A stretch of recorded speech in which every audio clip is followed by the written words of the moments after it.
নমস্কার বন্ধুরা, এটা একটা কমিশন ওয়ার্ক করছি।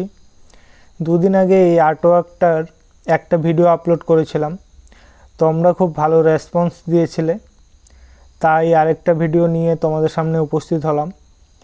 তো ভিডিওটা প্রথম থেকে শেষ পর্যন্ত অবশ্যই দেখবে, আশা করছি ভালো লাগবে। যারা নতুন ছবি আঁকা শিখছো তাদের কিছুটা হলেও হেল্প হবে।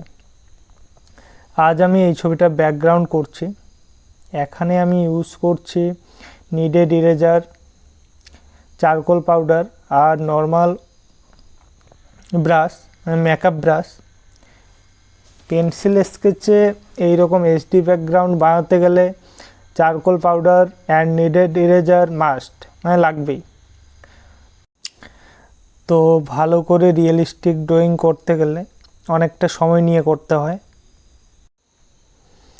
এই রকম ছবি আঁকতে গেলে মোটামুটি 3-4 দিন তো লেগেই যায়। আমার 3-4 দিন লাগে, কার কেমন লাগে জানি না, কারো কমও লাগতে পারে আবার বেশিও লাগতে পারে। তোমাদের আগের ভিডিওতেও সেটা বলেছিলাম। এটা আমি প্রায় 1 মাস ধরে করছি, ধীরে ধীরে 1-1.5 ঘন্টা সময় বের করে করে করছি, কারণ মাঝখানে কিছুদিন সময় পাইনি, তাই একটু একটু করে করছি। ভাবছি পূজার পরে একটা অনলাইন ক্লাসের ব্যাচ শুরু করব। তোমরা যদি কেউ ইন্টারেস্টেড বা ইচ্ছুক থাকো তাহলে অবশ্যই যোগাযোগ করতে পারো। তো তো ছবিটা প্রায় কমপ্লিট হয়ে গেল। তো তোমাদের কেমন লাগলো সবাই অবশ্যই জানিও। তো এখানে আমি ব্যাকগ্রাউন্ডটা চেঞ্জ করেছি, অরিজিনালটাতে এই ব্যাকগ্রাউন্ডটা নেই।